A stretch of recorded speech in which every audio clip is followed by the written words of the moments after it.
Hi, everyone, and welcome to my live. I know that it is kind of noisy in here. Hopefully, it's not too bad.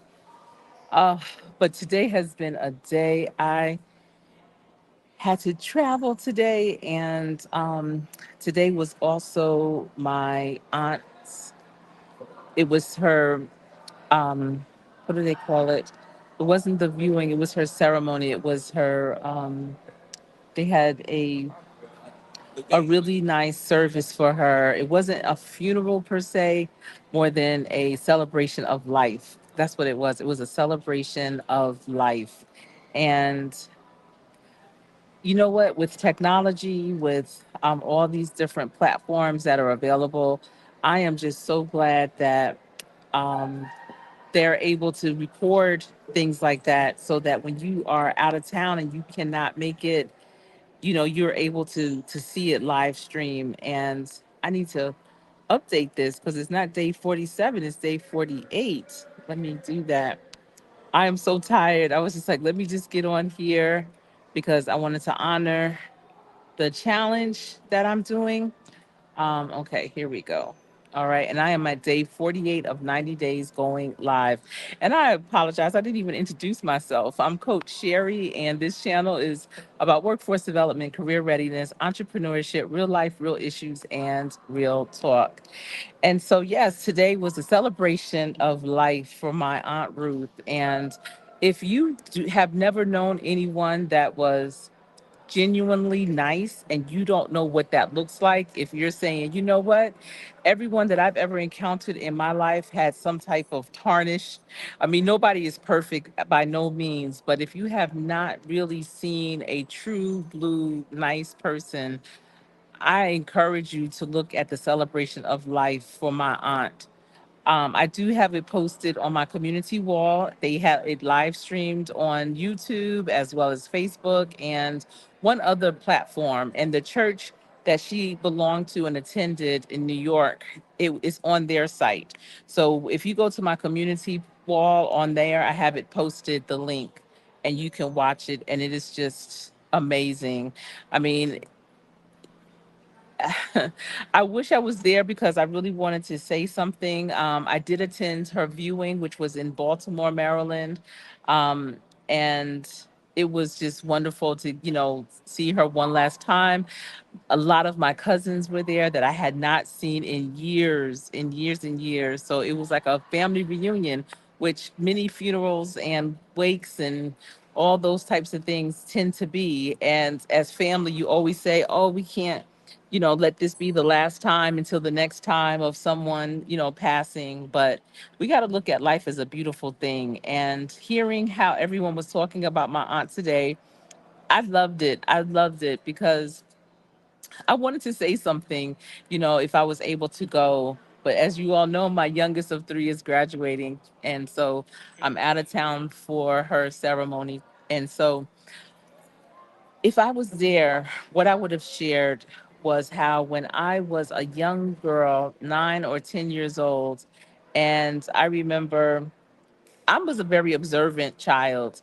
I was always busy playing with kids my age. I had a ton of cousins.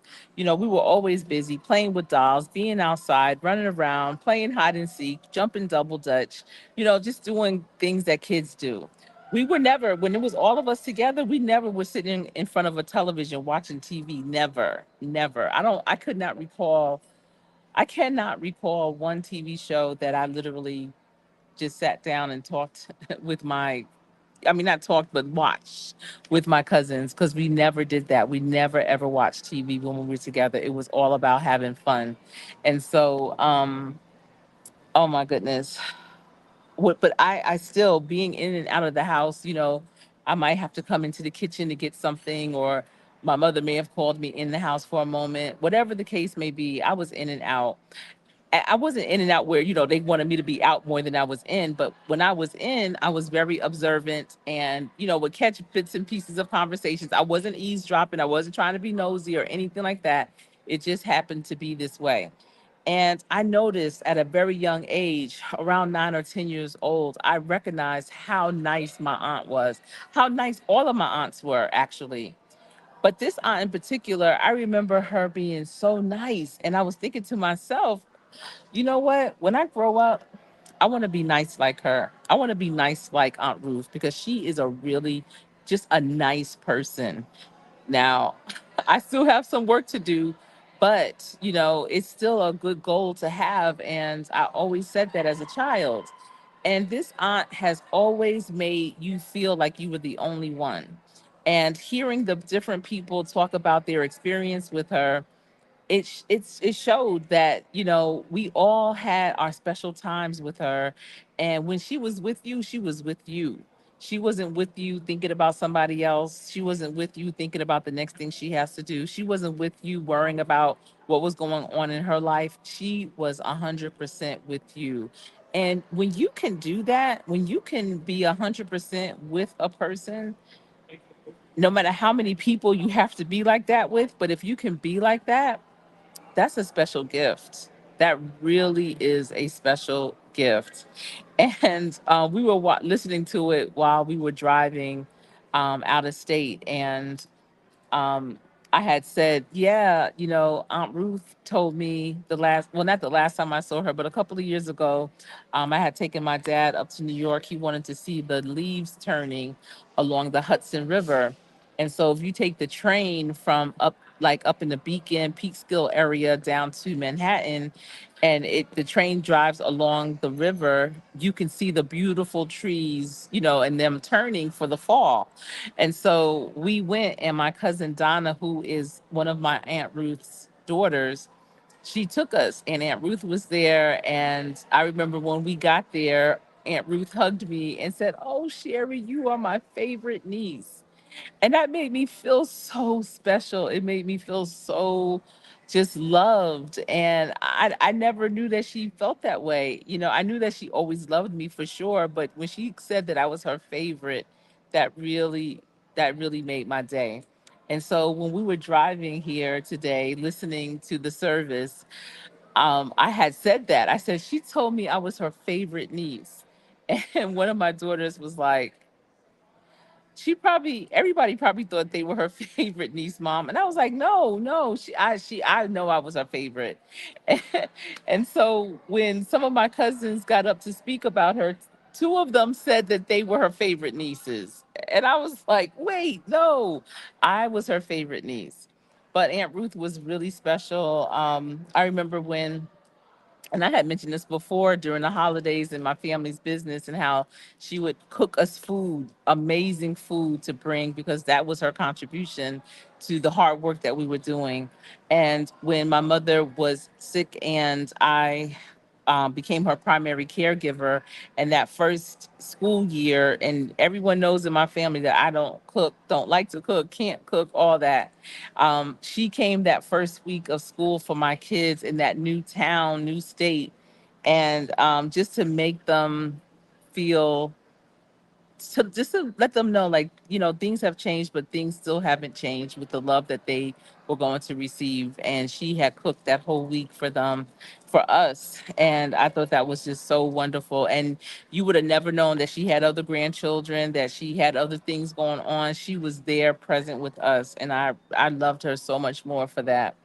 But yeah, that was a thing. I am so tired. I know y'all probably can see it, but I'm happy to be here. We were out and about out here in the ATL. I promise you, I love Atlanta. It is a special place. I never thought I would like it as much as I do. Um, I guess over the years since my daughter has been living here, and me coming back and forth, I just really have enjoyed every new experience. And today was no different. We went to Atlantic Connection. What's it called? I think it's called Atlantic Connection or something like that.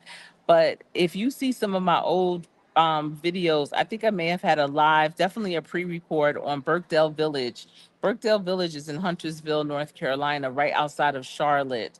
And they call Birkdale Village Urbanburg, and that's because it's a suburban area, but they put this urban concept in the middle of this suburban area. And it is wonderful. It's mixed use, it's stores, it's movie theaters, it's restaurants, it's condos, it's townhouses, it's single family homes, it's a golf course, it's everything. And when I say it's stores, I don't just mean, like um knick-knack paddywhack stores. I'm talking like Banana Republic, um Black and White Market, Chico's. Some of y'all might be like Chico's, but it's a lot of different stores that you are very familiar with, and also some really nice, unique specialty stores. But it's a wonderful, wonderful place. What they did with the space has been tremendous. And so this place, I want to say, is called Atlantic Station. Is that what I said before? I don't even remember. I think it's Atlantic Station, but it reminded me of an even bigger version of Birkdale Village. And I was like, listen, I could live here, because I always said the thing that Birkdale Village was missing is a place where the residents can walk to, like a grocery store. And I was like, they need a bodega or some type of neighborhood market place right here, where they could walk. And this location that I'm talking about today, here in Atlanta, they have a Publix right there. It's a modified like neighborhood market Publix, but it's a Publix. And I was like, you don't ever have to leave here. They had a DSW shoe store right there. They had H&M, they had specialty boutiques, they had ice cream parlors, they had the movie theater, they had bowling, restaurants. We ate there, we played there. It was a good time. And I would love to live in an environment like that. I think that would be good. I know, considering maybe some of the challenges that my husband has, we would have to consider what the location would look like. But I love that type of environment. It just has so much life. There were so many people, and it was all different types of people, which is what I really love too. It was all different types. I can't even tell like where my camera is on here. Um, but I am definitely tired. It started to rain after we were finished being out and about, which I'm glad. So the rain did not ruin our evening at all. And I'm just winding down. I decided to come down here in the lobby just to kind of relax. So yeah, we're at a hotel, and this is AAU basketball season. So there's a ton of teams that stay in here in this hotel. This is a really nice hotel. Let me see if I can turn the camera around so you can see it. Hold on. Let me see. I'm trying to turn the camera around.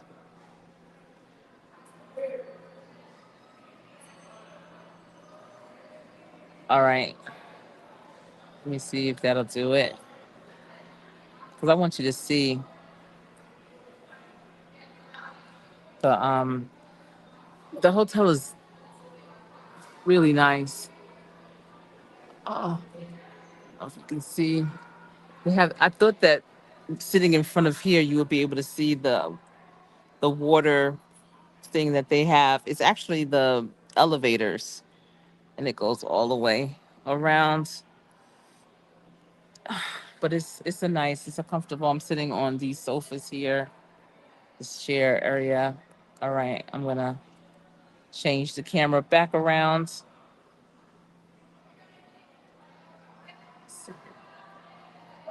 It's so amazing to me how people still aren't really used to people being content creators, or videoing things.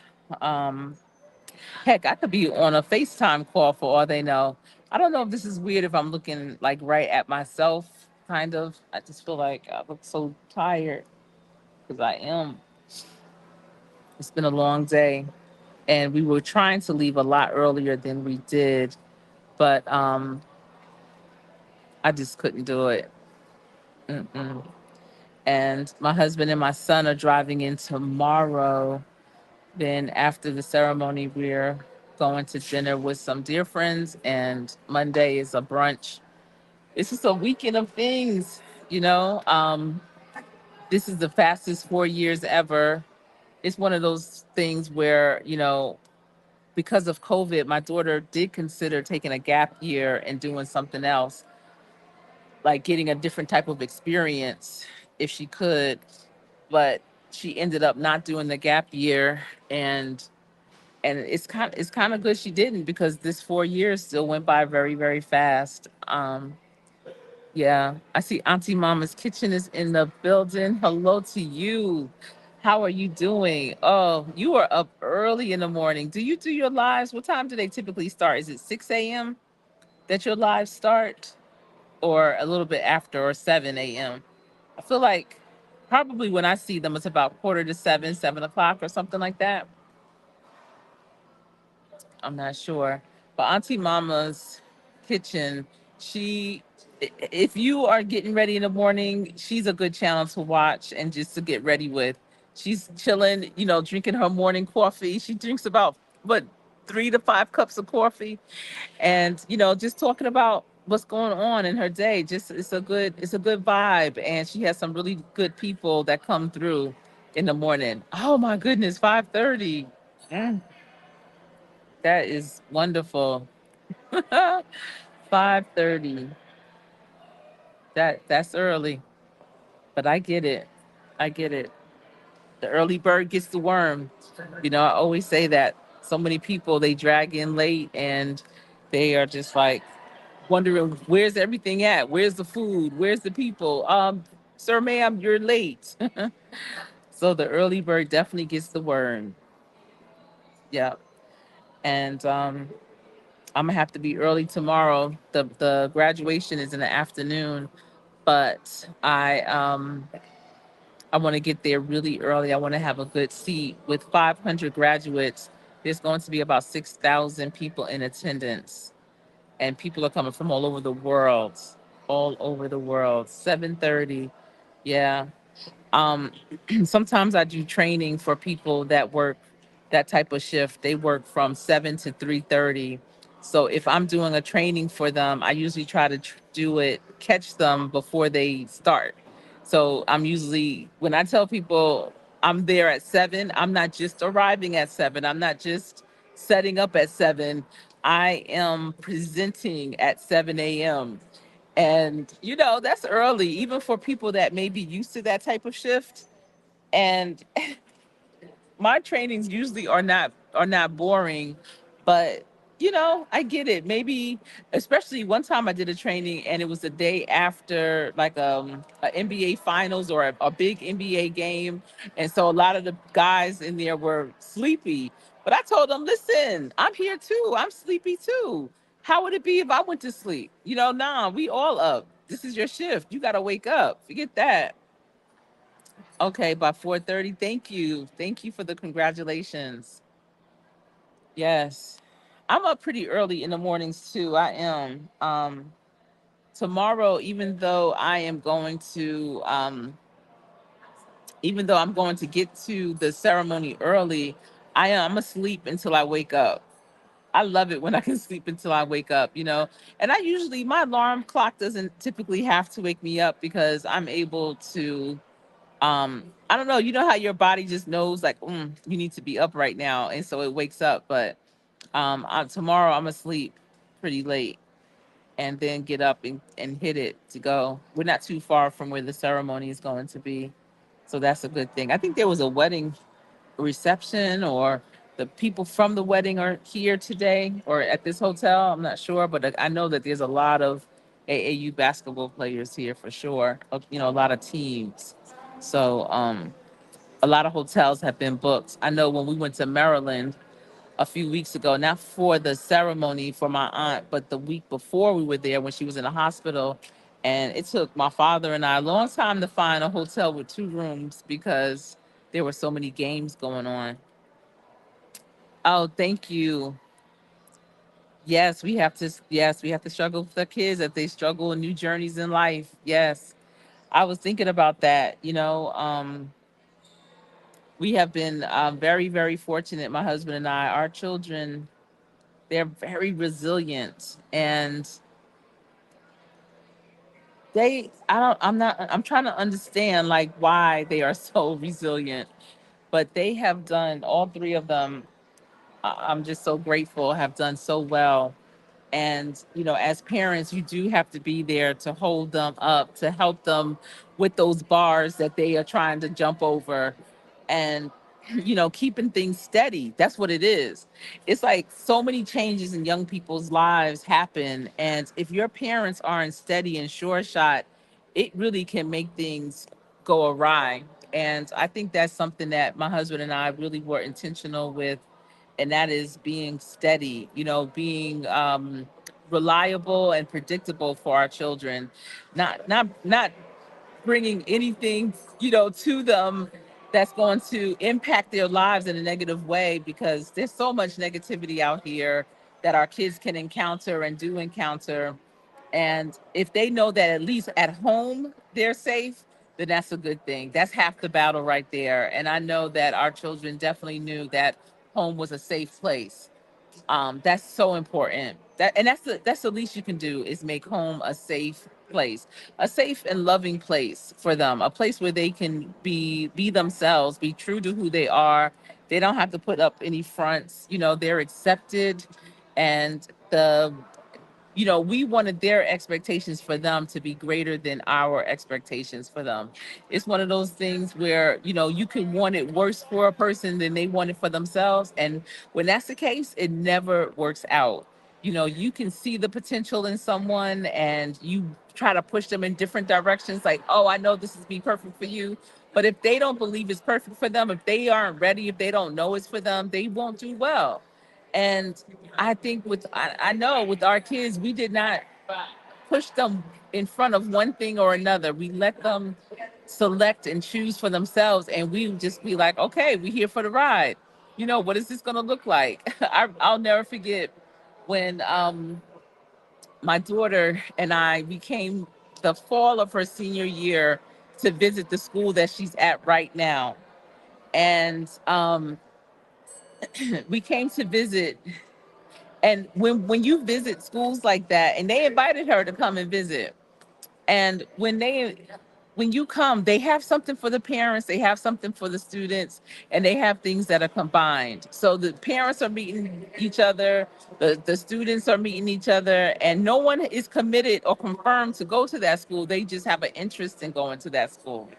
And so seeing my daughter even just being on that campus, I remember calling my husband and I was like, oh my goodness, like this school is for her. I can see her here.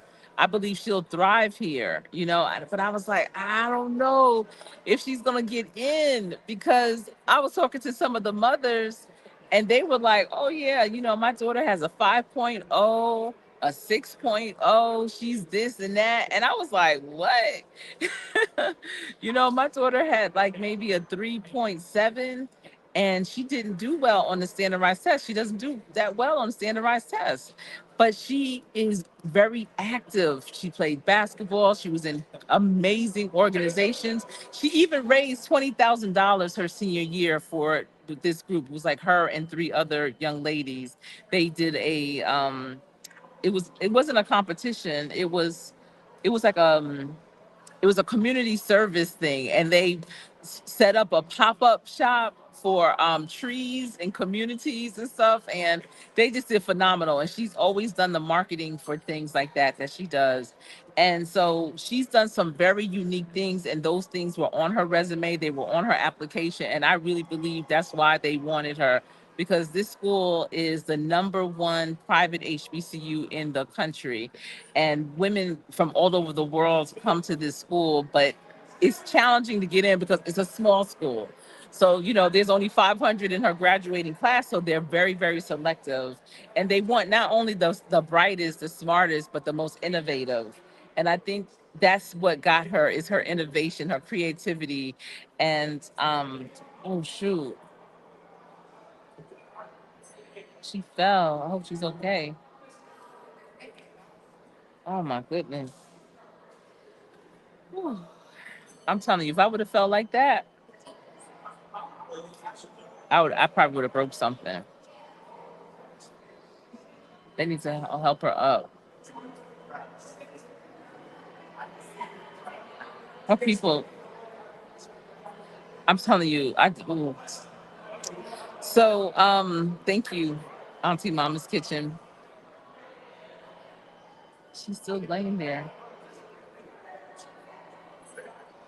We need to get someone to help. I can't see that well. I don't have my glasses on either. Oh, look, it does the thing. Somebody said that. Huh. You can put like a thumb up. All right. And so, yes, my daughter, my middle daughter went to A&T. She graduated 2 years ago from A&T. Oh my goodness.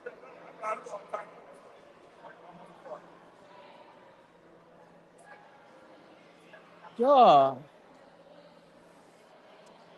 It was a struggle during the pandemic. I know my daughter graduated in 2022. And they all had to come home that March of 2020. That was my youngest daughter's senior year of high school, was my son's senior year in college, and it was my daughter that went to A&T. And my son went to UNC Charlotte, and he graduated from there in 2020. And my middle daughter graduated from A&T in 2022. And they said that was the largest graduating class they ever had. It was 1,900 in that graduating class. But at UNC Charlotte, I think it was like, well, I know my son's freshman class, it was 10,000 students. It was crazy. But when I told my husband that, I never told my daughter that. I never told her that I was nervous that she wouldn't get accepted. I just was like, okay, She was like, well, I'm gonna see what shakes. That's her thing. She'll say, we'll see what shakes. And so she applied, did her best on her application, got her references, everything, and she got accepted early. She got accepted, I think, before December. She knew where she was going, that she was going there, and it's been a wonderful, wonderful thing. And that's the thing, when you have children, you have to treat them as individuals. And I mentioned this, I think, yesterday. Understanding what all your children's strengths are, what makes them them. If they were just by themselves, solo dolo, who are they? You need to know that, not just them as a sibling, as a child of yours, as a group of kids that you have, but each individually. And they each have their own journey. So, yes, when they were younger, absolutely, we had them in similar things. It was easy, and they liked it, sports or whatever the extracurricular activity was. A lot of times they did the same types of things, but we always still wanted them to be individuals within that. Even if you don't have multiple children, if you have your child, you want them to still be an individual. You don't want them to be a follower. Some people aren't necessarily followers of other people. It could be, like outside of the family. Sometimes they're followers of their siblings, and they aren't able to get their foothold. They're not able to really recognize what their strengths are because they've been in so many other people's shadows. And so that's the one thing, we never wanted our children to be in in anyone else's shadow. Your your daughter did it in 2021. Okay, congratulations to her. Yes, 1,900. And 10,000 was in my son's freshman class. I think it was about 10,000 that graduated with him. So he graduated during COVID, and we were in our family room sitting on the sofa with him in his cap and gown, watching the whole ceremony on TV. And it was so much easier. And listen, from his freshman year, I was thinking, like, what is this graduation going to look like? So low key, high key, I was happy that his graduation was virtual because it was easier, to see. You could just go to they had different channels and different ways that you could pivot. I have to see if my daughter's graduation tomorrow is going to be virtual, because if it is, I need to send it to some people. But yeah, it's getting really crowded down here. I'm trying to. What time is it? People should be going to bed. Don't they have games and stuff tomorrow? It's 11 o'clock. I know it's past my bedtime. Shoot, gotta go figure this thing out. But it's a lot of people still coming in and out. I'm telling you, young people, they always want to when they go out, especially at games, when they have tournaments, unless they have really strict coaches. I know my kids always had coaches that would be on them. They would not have been out here like this. Mm-mm, not at all. Especially they have usually, especially a Sunday, they're gonna have early games tomorrow. I know it. They don't understand. This is part of practice right here. how much sleep they get, how good they're taking care of their bodies and their energy. This is all practice. Well, the thumbs went up again. I need to figure that out. But yeah, being a parent is not easy, and there's no blueprint. I don't care how many books there are. You got to just do it. Each child is so different. There's no way you can have one book or one bit of advice that you could just say, yeah, I'm going to implement that and it's going to work for me too. Because even my advice that I have, it may not work for you. Because a lot of things, first of all, especially if you have your partner, your spouse, or whatever with you, you both have to be on the same page. If you both don't agree with this system, then it won't work. And so, therefore, you have to communicate. And how effective are you communicating? How is it that you know something that is going to be really good, but then your partner is like, no, I don't want to do it? Right there's a breakdown in your communication. So, you definitely have to have strong communication with each other. And that happens before the child comes. Because when the child comes, that means you building a plane and trying to fly it at the same time. But I mean, it's just there's no right or wrong. It's just the way you have to do it that's going to work for you. Heck, when we had our first child, that was the first diaper me and my husband ever changed. So we didn't know anything about babies, but we made it happen. We had a puppy for 4 years before our son, and we called him our trial baby because he taught us how to take turns and work together to, potty train him or not potty train. Don't we wish a dog could be potty? But housebreak our dog, feeding him, taking him out for walks, like all different things, going to the vet with him together, understanding what his needs were. We did those types of things together, and that set us up for when we had kids, doing those things together, understanding the importance of having two people, not putting everything on one person for sure. Hmm. The way you scratch your head, your thumb was up. Oh, see. So I'm not so StreamYard, is all about AI, and AI has something. So I don't know but AI has on StreamYard, I know if I was to put like a heart, it would show hearts. Some people, if they go like this, like it's like yay or whatever, it'll do if you go like this, somehow, let me see. Did it do anything? It'll do like kind of like yay, like fireworks. I don't know. Listen, I saw it one time on somebody. They didn't even know how they did it. I thought it was because they did something like that and then it made fireworks. But yeah, AI is something else. Hmm. If one day I'll figure it all out and be able to really utilize it because they have some really neat emoji things that come up, which I think are cool. But yeah, parenting is no joke, y'all, and it's 24/7. Even when they become adults, the best thing you can do, I figure when they go off to college, and I got this from my parents when I was growing up. And I remember when I came home one year from college, and it's interesting because when you go away to college, you don't really have a when you're in school, you don't have a curfew like that. I mean, your dorm may have a time when you can't have members of the opposite sex coming into your dorm, but you don't really have a curfew like that. Yeah, I do. I have an iPhone. I do. I do. I have all I or Apple products, iPhone, iPad, all that. So when you come home, of course you have a curfew. So I remember one year I came home and I think I might have asked like what time I needed to be home because I was very respectful still. And my mother was like giving me this like early time, like maybe 12 or so. And my father was like, "What? We don't know what she's doing when she's in college. She's doing all right. Let her do what she needs to do. Whatever. If she's gonna be out, she know what to do." And I was like, wow. And so because my parents had so much trust in me like that, it made me want to do the right thing. It really made me want to do the right thing when I was out, when I was hanging out, I was doing my best not to get in trouble, not to do anything that was going to make them feel some kind of way.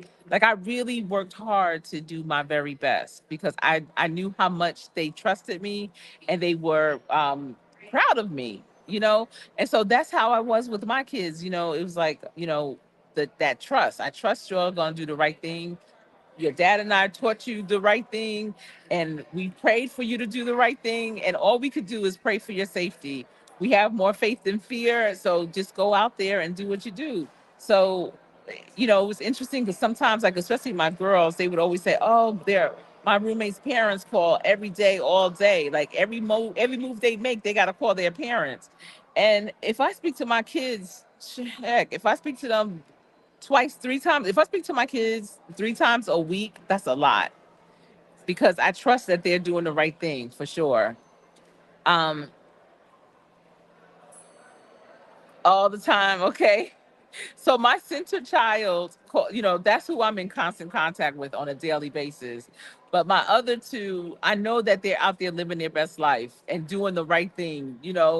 Um, my middle child is too, but she's just right here with me. But it's the other two. I'm just like, okay, just keep, like, if you stop to have to call me all the time, you're not doing what you have to do. So I need you to, keep doing what you're doing and be good with that. But you have to know, as a parent, you got a good solid 18 years to pour into them.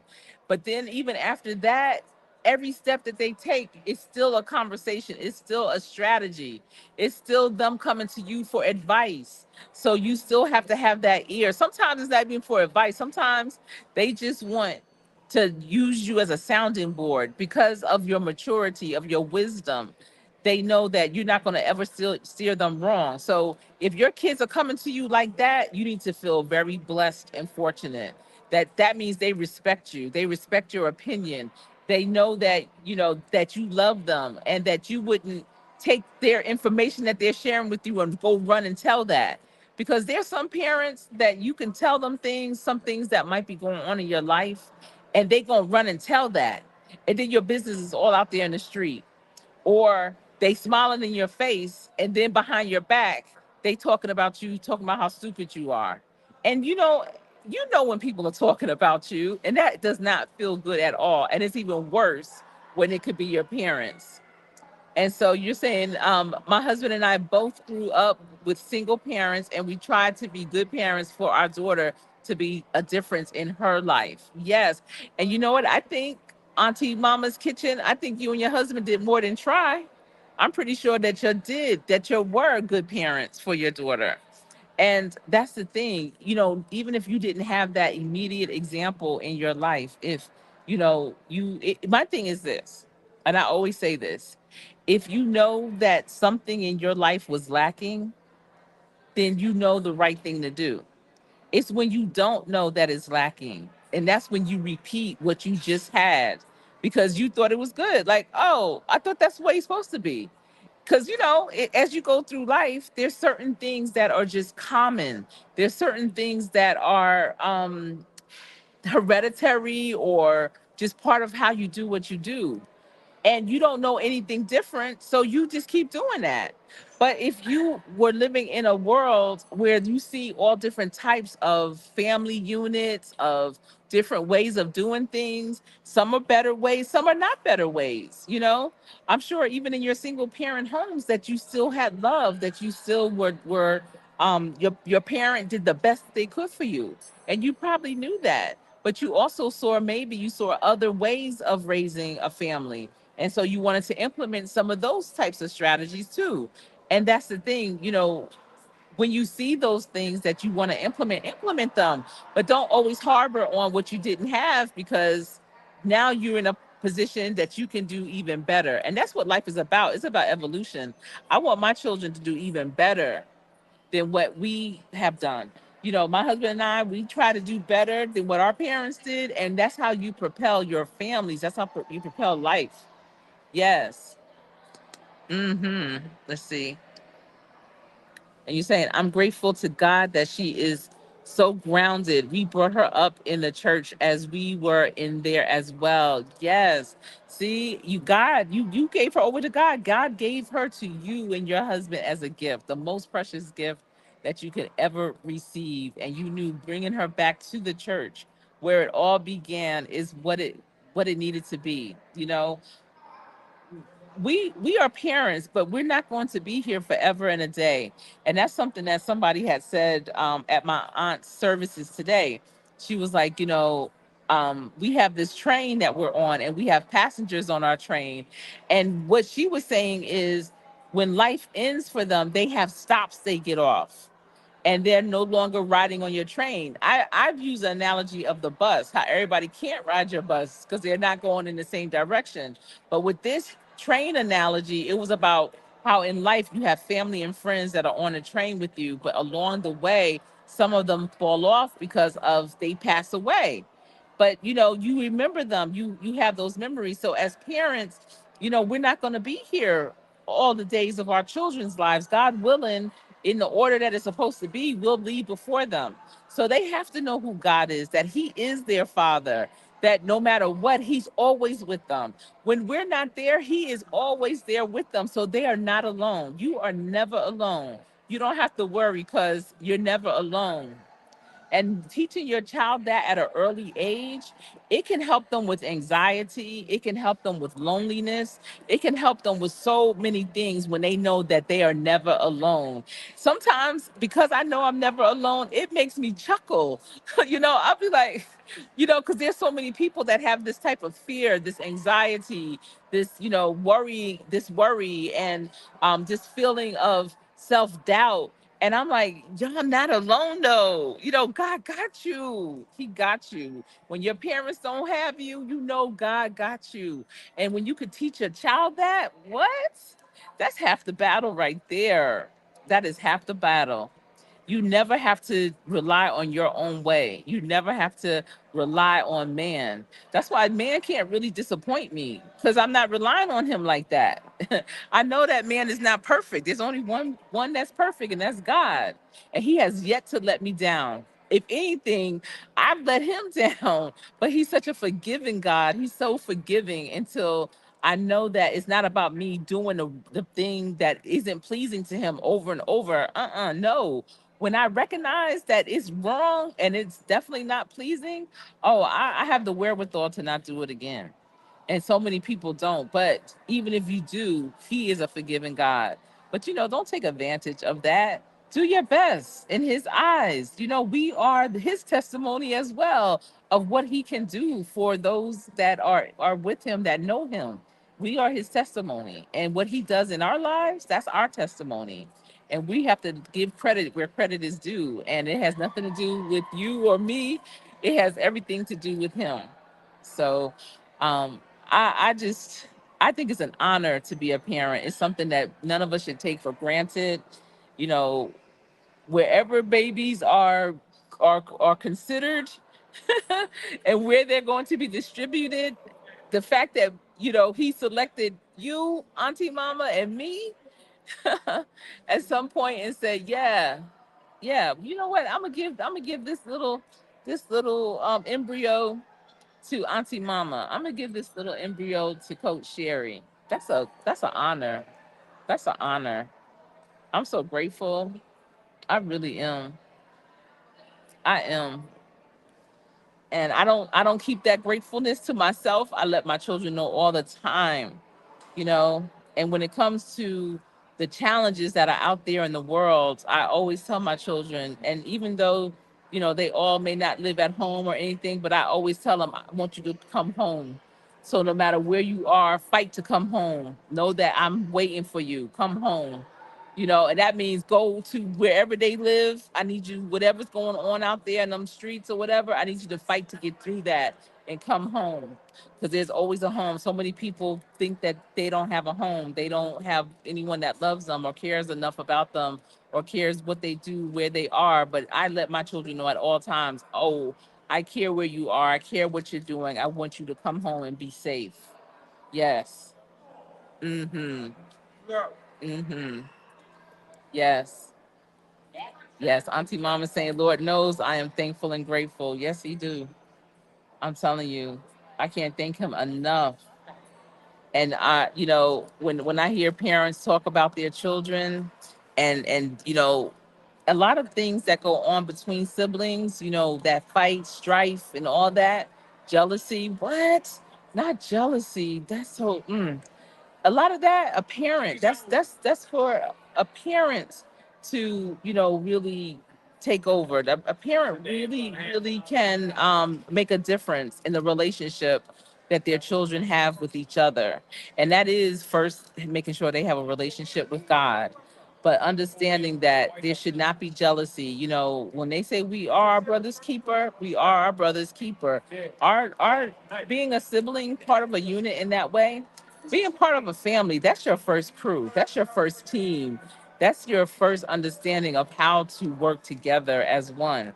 And when that unit breaks down, oh my goodness, that's all I can say.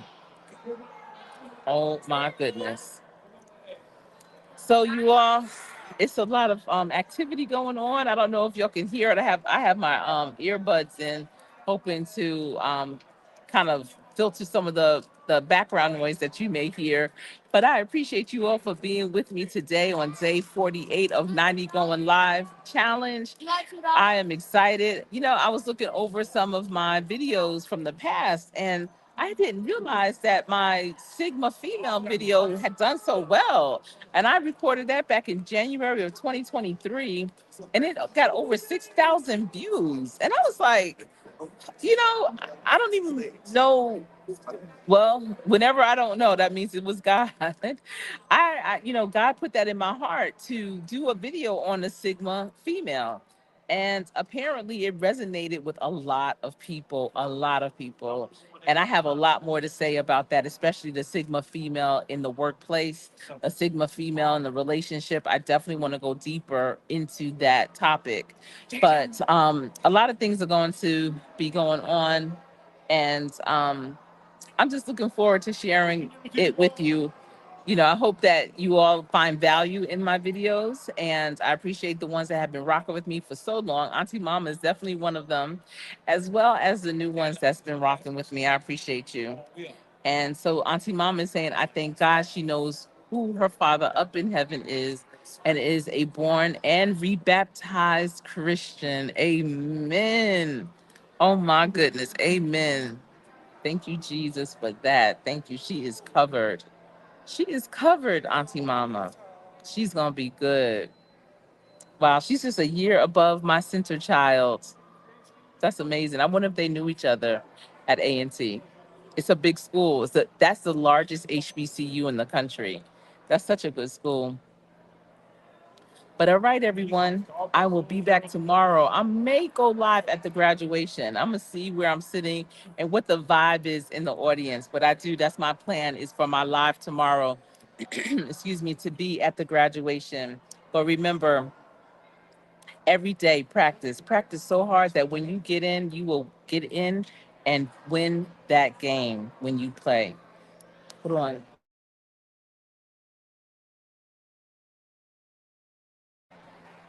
I had a tickle in my throat.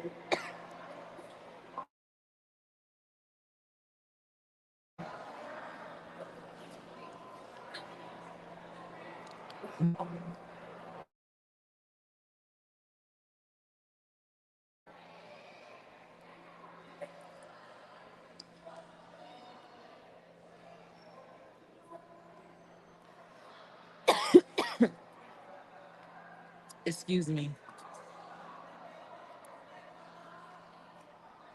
Congratulations and amen. Amen. All right, everyone. Have a good night. I will talk to you tomorrow.